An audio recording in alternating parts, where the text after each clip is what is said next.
اللهم إني أعوذ بك من شر لساني وشر سمعي وشر بصري وشر مني। আলহামদুলিল্লাহ, মহান রব্বুল আলামিনের দরবারে লাখো কোটি শুকরিয়া যে আল্লাহ পাক রব্বুল আলামিন আমাদেরকে সুস্থ অবস্থায় মসজিদের মধ্যে সবার আগে আসার বসার তৌফিক দান করেছেন। সেজন্য আমরা সবাই দিল থেকে কালিমাতুর শুকর আদায় করে বলি আলহামদুলিল্লাহ। আমি আপনাদের সম্মুখে সূরাতুশ শুরার 49-50 নম্বর আয়াত তেলাওয়াত করেছি। এই আয়াতের মধ্যে আল্লাহ পাক রব্বুল আলামিন বলেন, লিল্লাহি মুলকুস সামাওয়াতি ওয়াল আরদ, আসমান জমিনের মালিকানা একমাত্র আল্লাহ। ইয়াখলুকু মা ইয়াশা, আল্লাহ যা চান তাই সৃষ্টি করেন। ইয়াহাবু লিমান ইয়াশাউ ইনাসা ওয়া ইয়াহাবু লিমান ইয়াশাউ যুকুর, আল্লাহ কাউকে পুত্র সন্তান দান করেন, কাউকে কন্যা সন্তান দান করেন। আও ইউজাউবিজুহুম যুকরানা ওয়া ইনাসা, কাউকে আল্লাহ তাআলা পুত্র সন্তান কন্যা সন্তান উভয়টা দান করেন। ওয়া ইয়াজআলু মান ইয়াশাউ আকিমা, আবার কাউকে আল্লাহ তাআলা কোনো সন্তান দেন না, ওই নারীকে আল্লাহ বন্দা রাখেন।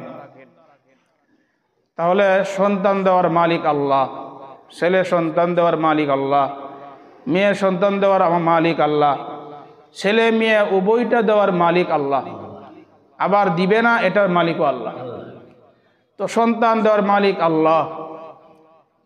সন্তান আল্লাহ তাআলার পক্ষ থেকে যাদেরকে দান করা হয়, এই সন্তান আমাদের কাছে আমানত। সন্তান আমাদের কাছে আমানত। এই আমানত সম্পর্কে আমাদেরকে জিজ্ঞাসা করা হবে। সন্তানের কিছু অধিকার আছে, এই অধিকারগুলো যদি বাবা আদায় না করে তাহলে এই বাবাকে আল্লাহর কাছে জবাবদিহি করতে হবে। এই সম্পর্কে আজকে আমরা আলোচনা করব, সন্তানের অধিকার সম্পর্কে। একটা সন্তান যাতে আমাদের সমাজে জন্মের শুরু থেকেই যাতে ভালোভাবে গড়ে উঠতে পারে, এই জন্য আমাদের ইসলামের দিক নির্দেশনাগুলো আমাদের জানা দরকার। এই জন্য সন্তানের অধিকার সম্পর্কে আমরা আজকে আলোচনা করব। আল্লাহ তাআলা আমাদেরকে যেই আলোচনাগুলো করব শুনবো, আমাদের সকলকে যাতে আমরা আমল করতে পারি আল্লাহ তৌফিক দান করে। আমিন। সন্তান জন্মের আগে দুইটা করণীয়। ভালো একটা সন্তান পাওয়ার জন্যে সন্তান জন্মের আগেই দুইটা করণীয়। এক নাম্বার, সন্তানের জন্য ভালো একটা মা নির্বাচন করা। যদি মা ভালো হয় তাহলে সন্তান ভালো আশা করা যায়। মা যদি দিনদার হয় সন্তান দিনদার হওয়ার আশা করা যায়। মা যদি দিনদার না হয় তাহলে সন্তান ভালো কিভাবে হবে? এই জন্যে বুখারী শরীফের 5090 নম্বর হাদিসের মধ্যে আল্লাহর নবী বলেন, তুনকাহুল মারআতু লিআরবাইন, লিমালিহা ওয়া লিহাসাবিহা ওয়া লিজামালিহা ওয়া লিদীনিহা ফাজফার বিজাতিদ্দিন তারিবাত ইয়াদাক। একটা আদর্শ সন্তান ঘরে ওঠার জন্য এক নাম্বার কাজ ইখতিয়ারু জাওজাতিস সালিহা, নেককার একটা বিবি নির্বাচন করা। যদি বিবি ভালো হয় এই সন্তান থেকে নেককার, এই বিবি থেকে নেককার সন্তান হওয়ার সম্ভাবনা আশা করা যায়। আল্লাহর নবী বলেন, মহিলাকে বিয়ে করা হয় 4টা গুণ দেখে। তুনকাহুল মারআতু লিআরবাইন, লিমালিহা ওয়া লিহাসাবিহা ওয়া দীনিহা ওয়া জামালিহা ওয়া লিদীনিহা। একটা মহিলাকে বিয়ে করা হয় 4টা গুণ দেখে। 1 নাম্বার সম্পদ দেখে, 2 নাম্বার বংশ দেখে, 3 নাম্বার সৌন্দর্য দেখে, 4 নাম্বার দিনদারি দেখে বিয়ে করা হয়। আল্লাহর নবী বলেন, প্রথম 3টা যদি না পাও, সম্পদ যদি বেশি না হয়, সম্ভ্রান্ত বংশের যদি বেশি না পাও, সুন্দর যদি না পাও, আর যদি দিনদার পেয়ে যাও, ফাজফার বিজাতিদ দিন, দিনদারিকে প্রাধান্য দিয়ে মেয়েটাকে বিয়ে করে নাও, আল্লাহ ভরপুর বরকত দিয়ে দিবেন। বুঝে বলেন তারিবাত ইয়াদাক, যদি তুমি দিনদারিকে প্রাধান্য না দাও, তোমার হাত ধুলোই দূষরিত হোক, তুমি ধ্বংস হও, নাউজুবিল্লাহ। তাহলে নবীজি এখানে দিনদারিকে প্রাধান্য দিতে বললেন, কারণ দিনদার না হইলে সন্তান দিনদার হয় না। এই জন্য সন্তান জন্মের আগে 1 নাম্বার করণীয় ভালো মা নির্বাচন করা। 2 নাম্বার, বিয়ে হয়ে যাওয়ার পরে স্বামী স্ত্রীর এখন কাজ।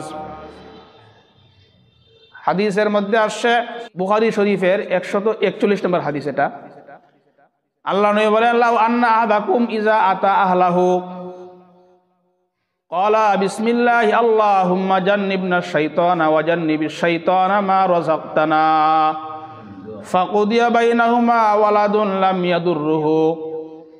আল্লাহ নবী বলেন, স্বামী স্ত্রী যখন এমন সম্পর্কে আবদ্ধ হয়, যেই সম্পর্কের মাধ্যমে দুনিয়ার মধ্যে সন্তান আসে, তখন স্বামী স্ত্রী উভয়ে বলবে, বিসমিল্লাহি আল্লাহুম্মা জান্নিবনা শাইতান ওয়া জান্নিবিশ শাইতানা মা রাযাকতানা।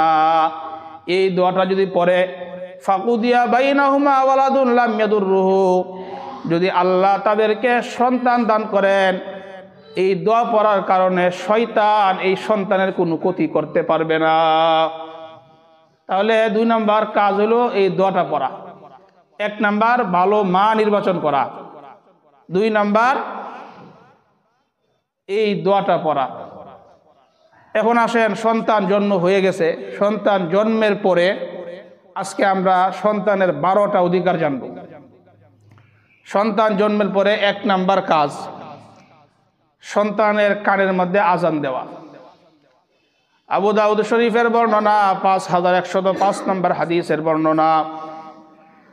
নবীর সাহাবী বলেন, রাআইতু রাসূলুল্লাহি সাল্লাল্লাহু আলাইহি ওয়াসাল্লাম আযানা ফি উযুনিল হাসান ইবনে আলী হিনা ওয়ালাদাতহু ফাতিমা বিস-সালাহ। আল্লাহর নবীর সাহাবী বলেন, আমি নবীকে দেখলাম ফাতেমা যখন হযরত হাসানকে প্রসব করে, আল্লাহর নবী হযরত হাসানের কানের মধ্যে আজান দিতেন।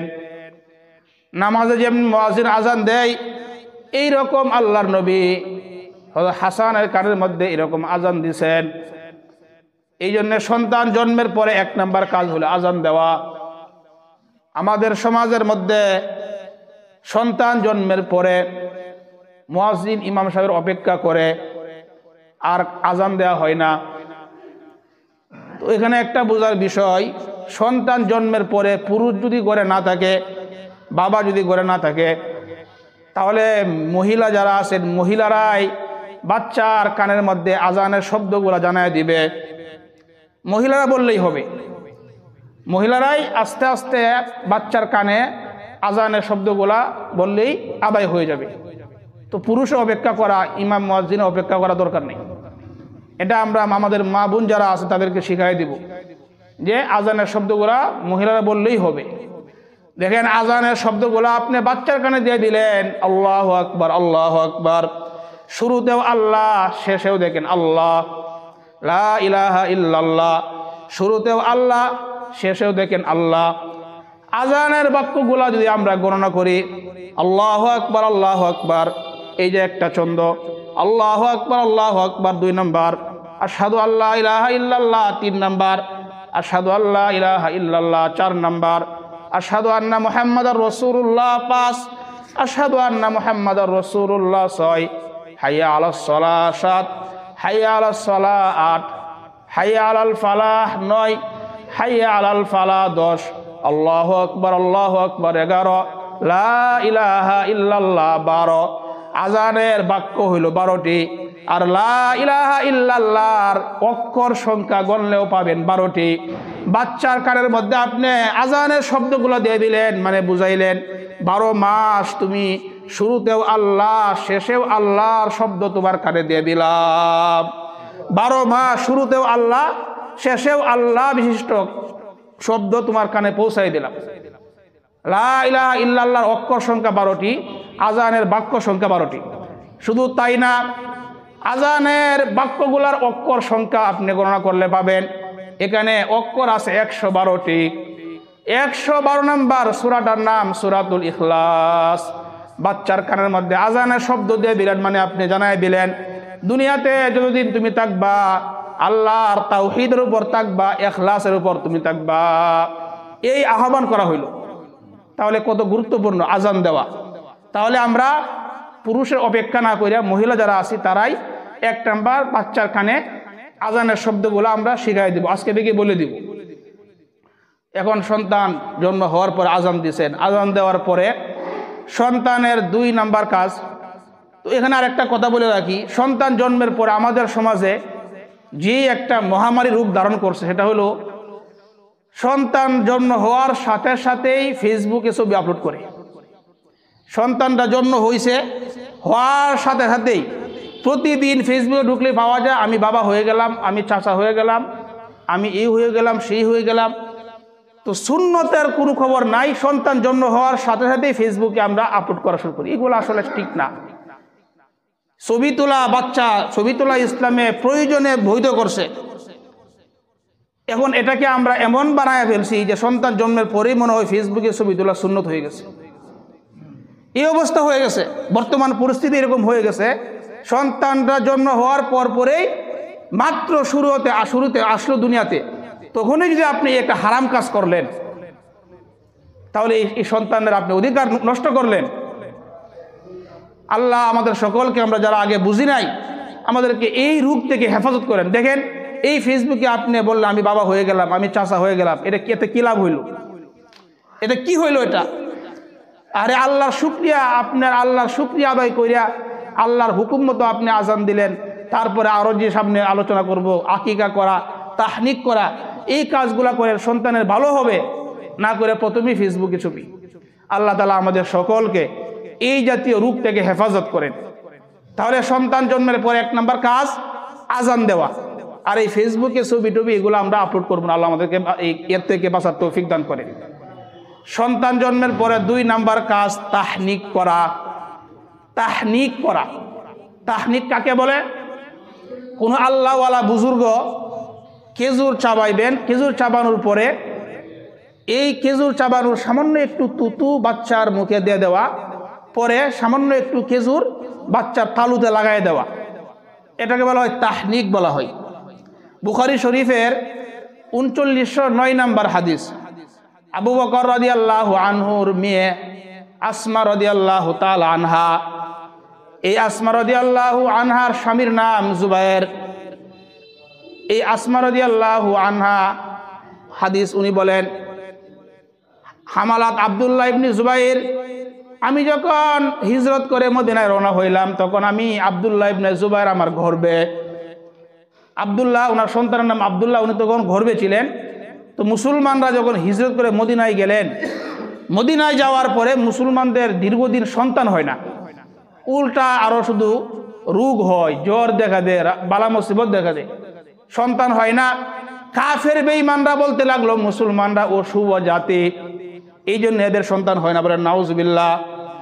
আসমা রাদিয়াল্লাহু আনহা বলেন, আমি যখন মদিনায় রওনা হইলাম, ফাখারাজতু আনা মুতিম্মুন, আমি তখন সন্তান সম্ভাবা, মানে যে কোনো সময় আমার সন্তান হয়ে যেতে পারে।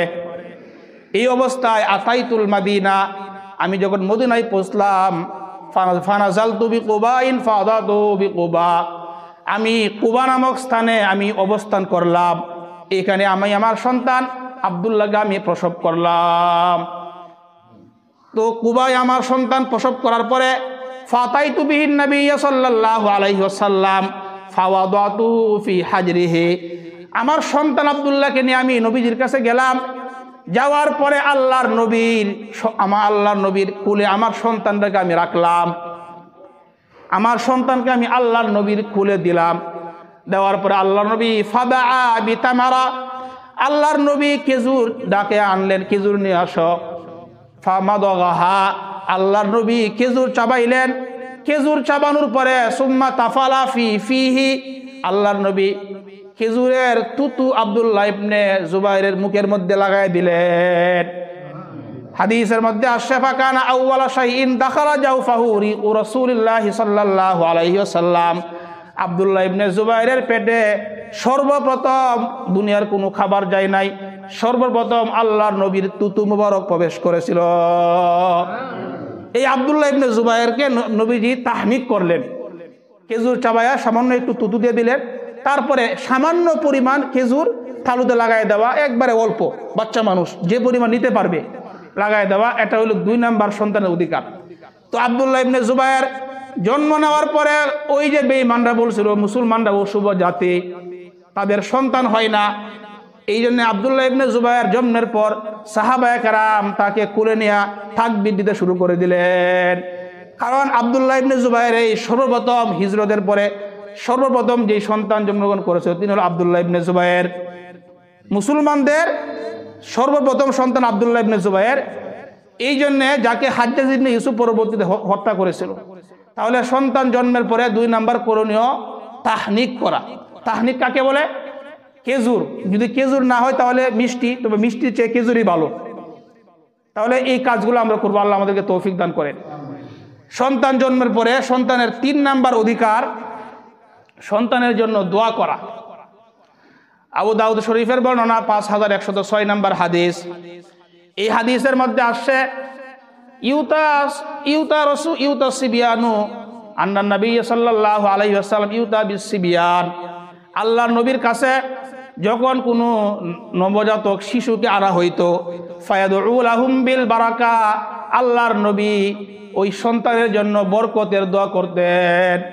তাহলে সন্তান জন্মের পরে সন্তানের জন্য দোয়া করা, সন্তানের বাবার জন্য দোয়া করা। আইয়ুব আস-সুখতিয়ানি উনি যখন কোনো নবজাতকের বাবার সাথে সাক্ষাৎ করতেন তখন উনি তার জন্য দোয়া করতেন, বারাকাল্লাহু আলাইকা ওয়া আলা উম্মতি মুহাম্মাদিন। আইয়ুব আস-সুখতিয়ানি উনি নবজাতকের পিতার জন্য দোয়া করতেন, উনি বলতেন বারাকাল্লাহু আলাইকা, আল্লাহ তাআলা তোমাকে যে সন্তান দান করেছেন এই সন্তানের মাধ্যমে আল্লাহ তোমাকে বরকতময় করুক এবং তোমার সন্তান যাতে উম্মতে মুহাম্মাদির জন্য কল্যাণের কারণ হয়ে যায়, এই দোয়া করতেন। তাহলে সন্তান জন্মের পরে সন্তানের জন্য দোয়া করা, সন্তানের বাবার জন্য দোয়া করা, সন্তানের মায়ের জন্য দোয়া করা। বুখারী শরীফের হাদিসের মধ্যে আসছে আবু মুসা রাদিয়াল্লাহু আনহুর বর্ণনা, উনি বলেন উলিদালি গোলামুন, আমার সন্তান জন্ম হওয়ার পরে আতাইতু বিহিন নবী সাল্লাল্লাহু আলাইহি ওয়াসাল্লাম, আমার সন্তান নিয়ে আমি নবীর কাছে গেলাম। যাওয়ার পরে আল্লাহর নবী আমার সন্তানের জন্য তাহনিক করলেন এবং আমার সন্তানের জন্য দোয়া করলেন। ফাসাম্মাহু ইব্রাহিম, আমার সন্তানের নাম নবী রাখলেন ইব্রাহিম। তাহলে সন্তান জন্মের পরে 3 নাম্বার কাজ সন্তানের জন্য দোয়া করা। সন্তান জন্মের পরে 4 নাম্বার কাজ সন্তানের জন্য আকিকা করা, এটা সন্তানের অধিকার। হাদিসের মধ্যে আসে নাসাই শরীফের বর্ণনা 4220 নাম্বার হাদিস, কুল্লু গুলামিন রাহিনুন বিআকিকাতি, আল্লাহর নবী বলেন প্রত্যেকটা নবজাতক তার আকিকার সাথে বন্ধক থাকে। তুজবাহু আনহু ইয়াউমা সাবিহি ওয়া ইউহলাকু রাসুহু ওয়া ইউসাম্মা। আকিকা করা, এখানে 2টা কথা। 1 নাম্বার আমরা কততম দিন আকিকা করব, এর উত্তর 1 নম্বরে 7ম দিন আকিকা করা। 7ম দিন আকিকা করা, 7ম দিনে বাচ্চার মাথার চুল মুন্ডন করা এবং বাচ্চার নাম রাখা। আল্লাহ নবী বলেন তুজবাহু আনহু ইয়াউমা সাবিহি, 7ম দিনে তোমরা তার আকিকা করবা। ওয়া ইউহলাকু রাসুহু, মাথার চুল মুন্ডাইবা। ওয়া ইউসাম্মা, এবং তার নাম রাখবা। মাথার চুল মুন্ডানোর পরে এই চুলগুলাকে ওজন করবা, ওজন কইরা স্বর্ণকারের দোকানে নিয়ে ওজন কইরা এই পরিমাণ রূপা সদকা করবা। আল্লাহ তোমার সন্তানকে অসংখ্য বিপদ থেকে হেফাজত করবেন। তাহলে এই হলো আমাদের আমল। সন্তান জন্মের পরে 7ম দিনে আকিকা করিয়া এবং এই চুলগুলা মুন্ডন করিয়া, চুলগুলা ওজন করিয়া রূপা দেওয়া, টাকা বেশি হইলে স্বর্ণ দেওয়া। তাহলে আল্লাহ বালা অসংখ্য বালা মুসিবত থেকে সন্তানকে হেফাজত করবেন। আল্লাহ তাআলা আমাদেরকে তৌফিক দান করেন। এখন 7ম দিনে যদি কেউ আকিকা না করে তাহলে 14তম দিনে করা এবং 21তম দিনে কথা হাদিসের মধ্যে আসছে। জামিউস সগীর হাদিসের কিতাব, এই কিতাবের মধ্যে আসছে আল্লাহর আল আকিকাতু তুজবাহু লিসাবাতিন আও লিআরবা আশরা আও লিইহদা ওয়া ইশরিনা।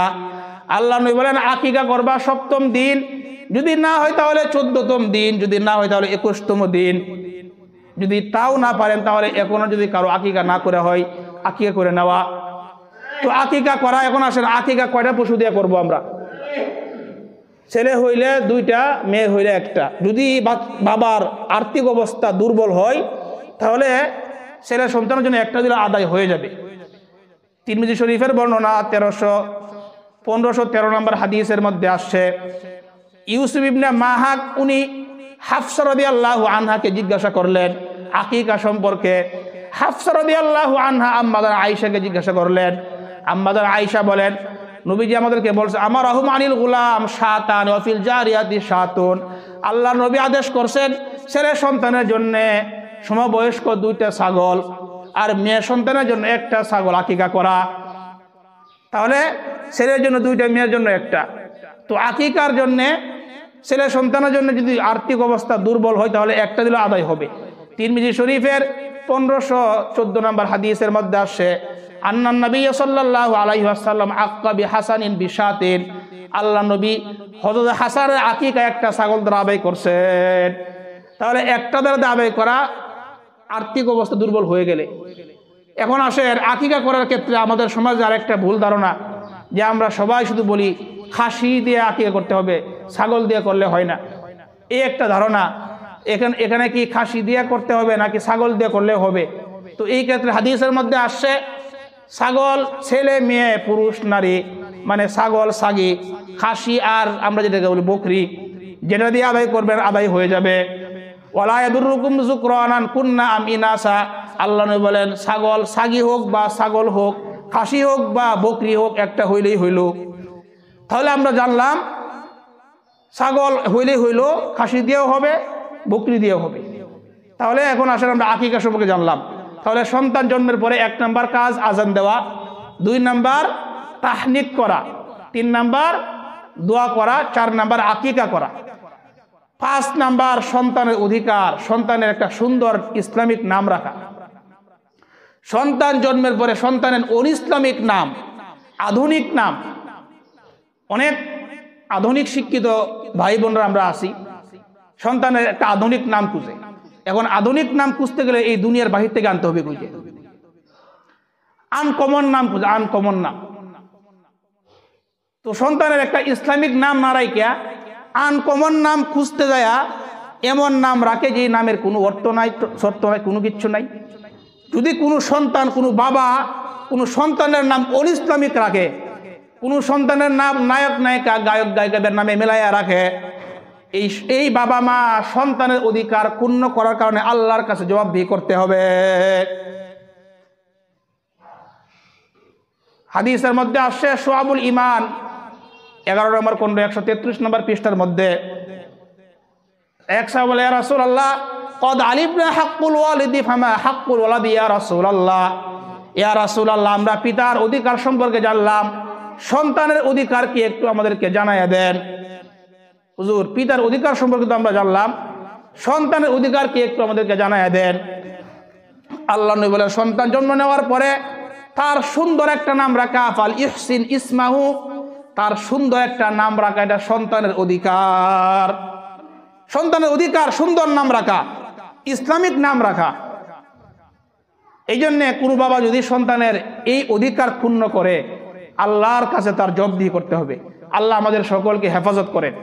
এই জন্যে আধুনিক নাম আমরা খুঁজবো না, আমরা খুঁজবো সুন্দর নাম, অর্থবোধক নাম, ইসলামিক নাম, যেই নামগুলো আল্লাহ পছন্দ করেন, আল্লাহর কাছে প্রিয়। না হলে কমপক্ষে যাতে নামের অর্থ সুন্দর হয়, ইসলামিক নাম হয়। এই সোলটু বল্টু নাম না রাখা, এমন নাম রাখে নামের কোনো অর্থই নাই। তো এই নাম রাখলে আপনি তো সন্তানের অধিকার পূর্ণ করলেন। এই সন্তান তো আপনার জন্য হাসরের ময়দানে অভিযোগ করবে যে আমার নাম আমার মা বাবা এরকম রাখছে। এই জন্য সন্তানের 5 নম্বর অধিকার সন্তানের সুন্দর নাম রাখা। সন্তানের 6 নম্বর অধিকার সন্তানকে তরবিয়ত শিক্ষা দেওয়া, সন্তানকে তরবিয়ত শিক্ষা দেওয়া, ইমানি তরবিয়ত শিক্ষা দেওয়া। কোনো মা যদি সন্তান কোলে নেয়া টিভি দেখে, তাহলে ছোট্ট সময় এই সন্তানকে মা কি শিক্ষা দিল? এমন অনেক মা আমাদের সমাজের মধ্যে আছে, গর্ব বইরা অহংকারের সাথে সন্তানকে কোলে নেয়া টেলিভিশনে সিরিয়াল দেখতেছে। তাহলে ছোট্ট বয়সে এই সন্তানটাকে সে কি শিক্ষা দিল? ইমানি তরবিয়ত শিক্ষা দেওয়া, সন্তানকে ছোট সময় সন্তানকে সাহাবাদের জীবনী পড়ে শোনানো, ইমানি ঘটনা শোনানো। ইমানি তরবিয়ত শিক্ষা না দিয়া সন্তানকে যদি অনইসলামিক শিক্ষা দেয়, এই মা বাবা আল্লাহর কাছে জবাবদিহি করতে হবে, কারণ এই মা বাবা সন্তানকে তরবিয়ত শিক্ষা দেয় নাই। ইমানি তরবিয়ত শিক্ষা দেওয়া, ছোট্ট সময় যদি বাচ্চাকে ইমানি তরবিয়ত শিক্ষা না দেয়, তাহলে বড় হয়ে গেলে এই সন্তান আপনার কথা শুনবে না, আপনার নাফরমান যদি করে, তাহলে এই দোষ সন্তানের না, এটা আমাদের দোষ। আমরা যারা অভিভাবক যারা আছে, আমাদের দোষ। আমরা সন্তানকে তরবিয়ত শিক্ষা দেই নাই। আজকে দেখেন দেশ, জাতি, ঘর সব ধ্বংস, যুব সমাজ ধ্বংস। এর কারণ কি? আমাদের সন্তানকে আমরা তরবিয়ত দেই নাই, সন্তানকে আমরা ছোট্ট সময়ে এই শিক্ষা দেই নাই। এখন যখন বড় হইয়া নষ্ট হয়ে গেছে, তখন আফসোস করি আর বলি আমার এক সন্তান নষ্ট হয়ে গেছে। আপনি তো ছোট্ট সময় ইসলামের তোয়াক্কা করেন নাই, ছোট্ট সময় আপনি ইমানি শিক্ষা দেন নাই, সন্তান নষ্ট হয়ে গেছে। এটা আপনার কারণে তো নষ্ট হয়ে গেছে। দুনিয়াতেও আপনি আযাব ভোগ করতে হবে, কিয়ামতের ময়দানে আপনি জবাবদিহি করতে হবে। তো 6 নম্বর অধিকার সন্তানকে তরবিয়ত শিক্ষা দেওয়া।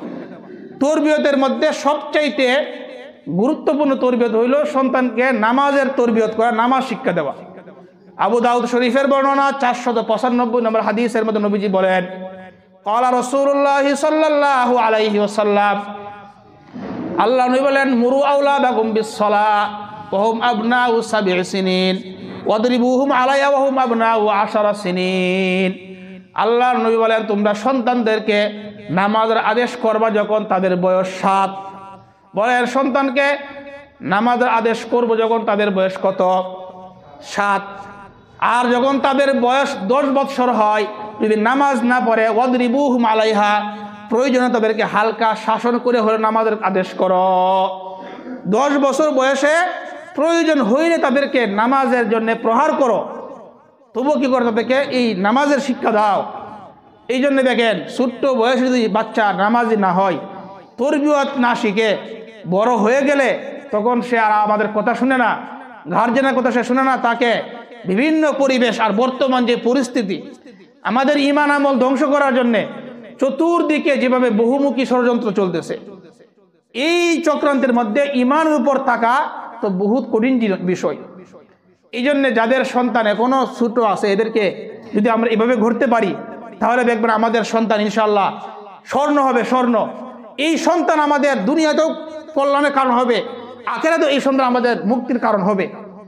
তো এরপর নবীজি যে কথাটা বললেন, ওয়াফাররিকু বাইনাহুম ফিল মাদাজি'i, সন্তান যখন বালেগ হয়ে যায়, বালেগ হয়ে যাওয়ার পরে সন্তানকে বিছানা আলাদা করে দিবা। 2 ছেলে মেয়ে যাতে এক বিছানায় না থাকে, যদি এক বিছানায় থাকে, যাতে কইরা 2 মেয়ে এক বিছানায় থাকলে যাতে তাদের আলাদা আলাদা কম্বল হয়, আলাদা কেতা হয়, যাতে একসাথে যাতে কেউ না হয়, বিছানা না হয়, এক কেতা কম্বল যাতে না হয়।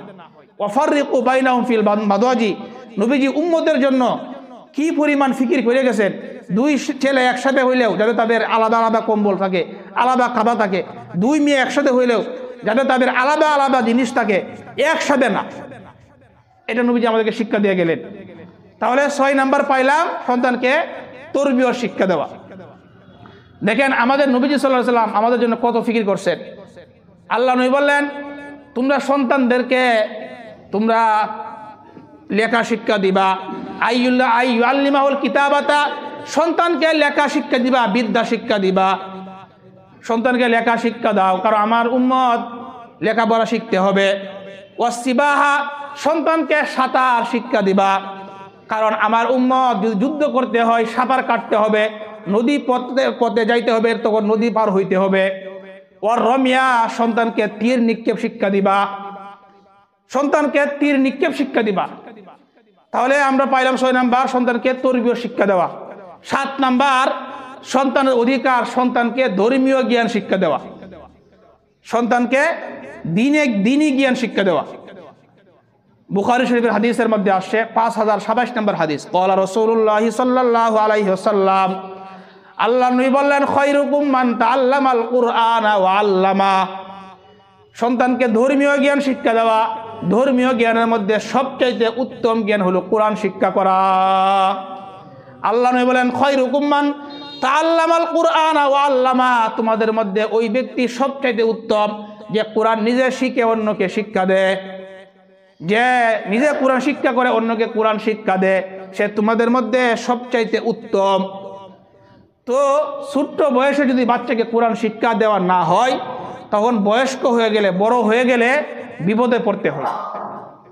কোরআনের সাথে আরবি ভাষার সাথে মুখের জবানের উচ্চারণের বিরাট সম্পর্ক আছে, কারণ উচ্চারণের পার্থক্যের কারণে অর্থ পরিবর্তন হয়ে যায়।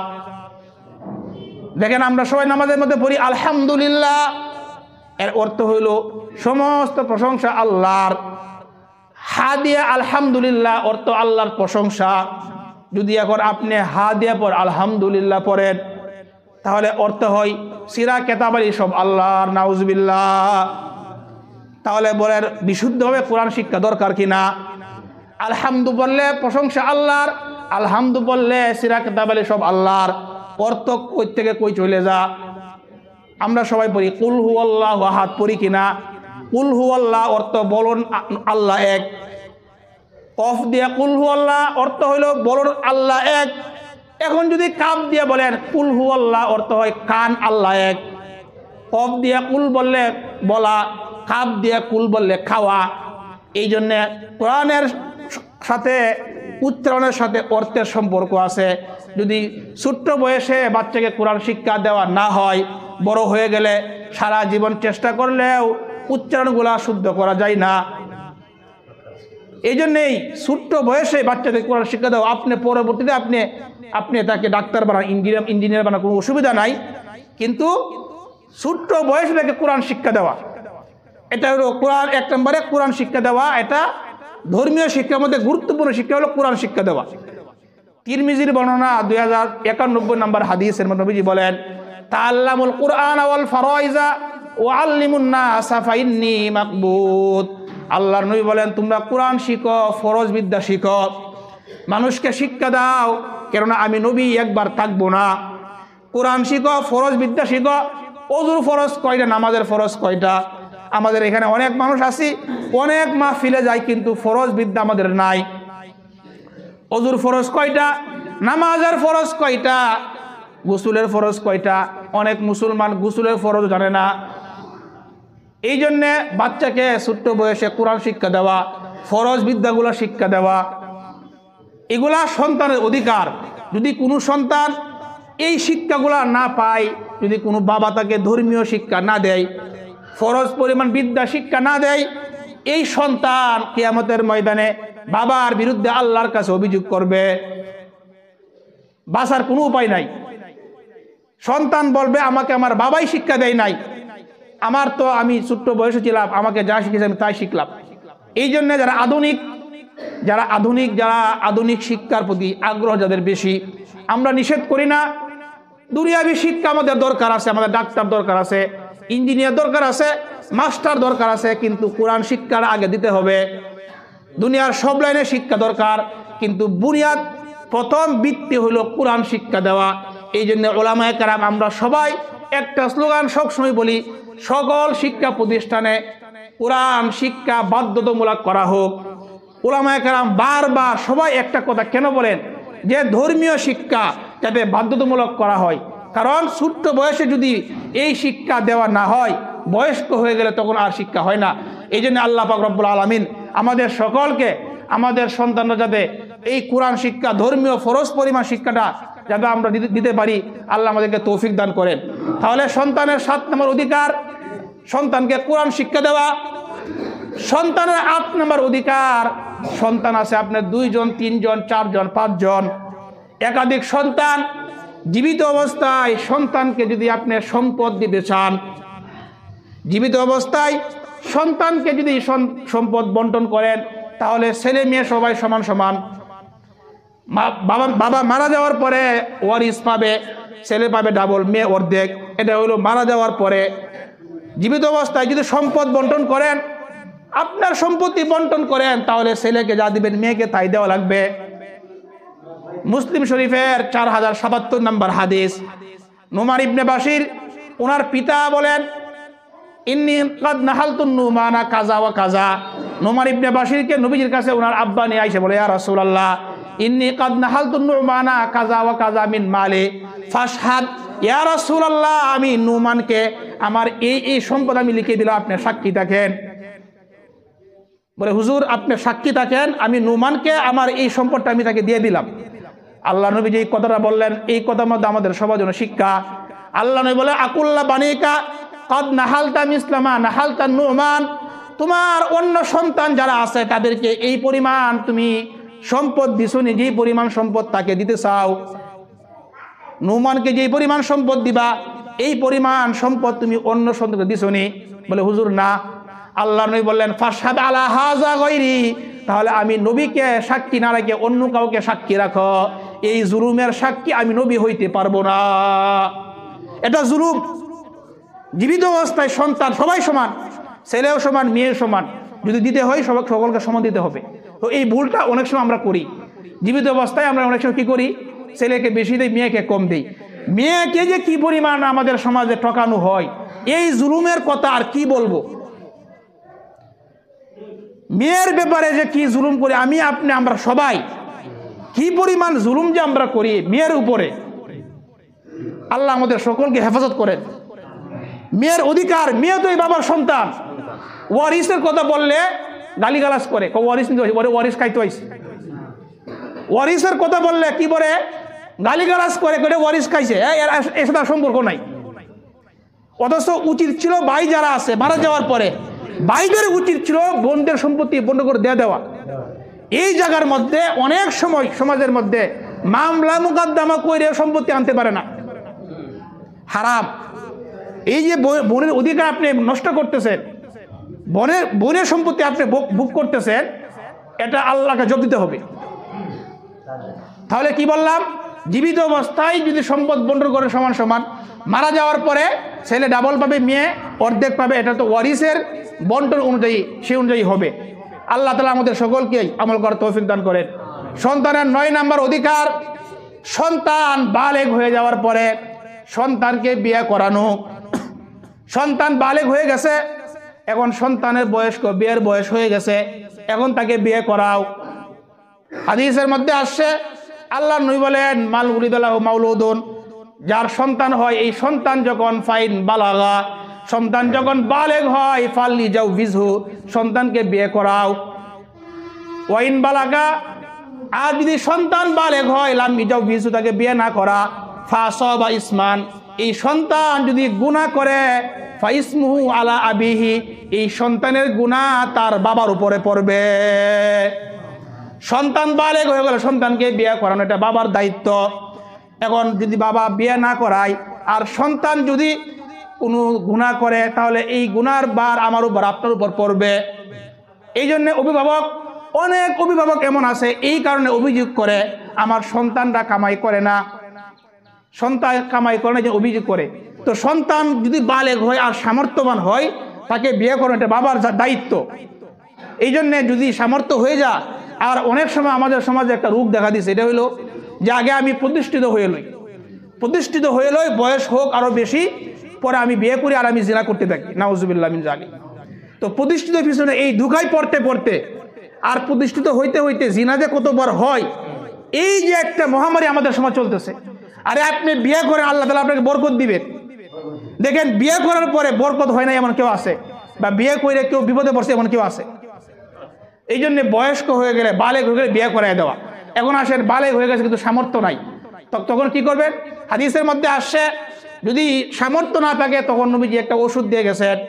আল্লাহ নবী বলে, ইয়া মাশারা শাবাব মান ইসতাতা মিনকুমুল বাআতা ফালইতাজাওয়াজ, হে যুব সম্প্রদায়, যদি তোমাদের বয়স হয়ে যায় আর তোমরা সামর্থ্যবান হও তাহলে তোমরা বিয়ে করবা। ফাইল্লাম ইয়াস্তাতি, আর যদি তোমাদের সামর্থ্য না হয়, ফালাইকুম বিসসাওম, তাহলে তোমরা রোজা রাখবা, ধারাবাহিক তোমরা রোজা রাখবা। এই রোজা তোমাদের খাহেসাত দমন করে রাখবে। তাহলে বয়স হয়ে গেলে সামর্থ্য হলে বিয়ে করা, আর সামর্থ্য না হলে কি রাখা? রোজা রাখা। গুনাহের কোনো অপশন নাই। তাহলে 9 নাম্বার পাইলাম, সন্তানের জন্য বয়স্ক হয়ে গেলে বিয়ে করায় দেওয়া। 10 নাম্বার, বিয়ে করানোর ক্ষেত্রে সন্তানের মতামতকে প্রাধান্য দেওয়া। এমন না যে আপনি পছন্দ করে বিয়ে দিয়ে দিলেন। এখানে এক্ষেত্রে ইসলামের মধ্যে ছেলে মেয়েরও একটা পছন্দ অপছন্দের বিষয় আছে। আবার পছন্দ অপছন্দের বিষয় বলতে এটা না যে আগের থেকে কি করবে, প্রেম প্রীত করিয়া রাখবে, পরে বিয়ে করবে, এটা আবার হারাম। এটা না, বাবা মাই কি করবে, একটা সম্পর্ক দেখবে, দেখার পরে বলবে এখানে দেখছি তুমি কি রাজি আছো কিনা, তার মত হইলে তাকে বিয়ে দেওয়া, আর না হয় আরো চেষ্টা করতে থাকা। কিন্তু এই ক্ষেত্রে আবার আমাদের সমাজ যে রূপ দেখা দিছে, আগের থেকেই যে ছেলে মেয়ে পছন্দ যে সিস্টেমে চালু হয়েছে, এই যে একটা সিস্টেম, এটা হারাম। এর মধ্যে কোনো বরকত নাই, কোনো কল্যাণ নাই। ইসলামিক যে বিয়া, এটা হলো অভিভাবকের সম্মতি, অভিভাবকের পছন্দের মধ্যে বিয়া, এর মধ্যে আলাদা কল্যাণ রাখছেন, এর মধ্যে আল্লাহ তাআলা বরকত রাখছেন। তবে তাদের একটা মতের অগ্রাধিকার ইসলামের মধ্যে আছে। তো এরকম একটা ঘটনা ঘটছে নবীজির যুগে। একজন মহিলা আম্মাজানের কাছে অভিযোগ করলেন, আম্মা জান, আমার বাবা আমাকে বিয়ে দিছে আমার চাচার করে ভাইয়ের সাথে, আমি তাকে পছন্দ করি না, আমার অসম্মতিতে আমার বাবা আমার চাচাতো ভাইয়ের সাথে আমার বিয়ে পড়াই দিছে। আল্লাহর নবীর কাছে আম্মাজান আয়েশা এই সংবাদটা দেওয়ার পরে নবীজি ওই পিতাকে ডাইকে আনলেন।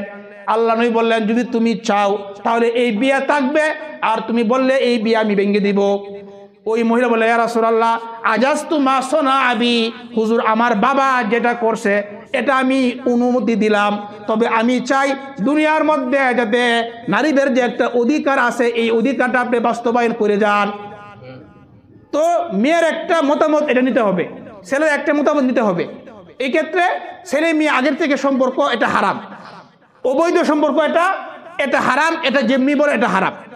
নেক্সট অনেক সময় অনেক যুবকরা আছে এভাবে বলে যে আমি গুনাহ থেকে বাঁচার জন্য আমি প্রেম করি, আমি তাকে বিয়ে করব। আবার অনেক সময় রমজান মাসে পর্যন্ত অনেক যুবক আছে রমজান মাসে মেয়ের সাথে অবৈধভাবে সেটিং করে নেক্সট রোদে কি বলে, আমি তার সাথে কথা বলি এই নিয়তে যে আমি সেই হিসেবে ওইটা আমি রোজা রাখবো। এই যে বিভিন্ন এগুলো শয়তানের বিভিন্ন নেক্সট রোদে ধোঁকা। বিয়ে বহির্ভূত যত সম্পর্ক এই সবগুলো হারাম। এগুলা এই পাশ্চাত্য কালচার, ইহুদি খ্রিস্টান যারা, এদের কালচার আমাদের সমাজের মধ্যে সংক্রমিত হয়েছে, আমাদের যুবকদের মধ্যে আসছে। এগুলো মুসলমানদের কালচার না, ইসলামের কালচার না।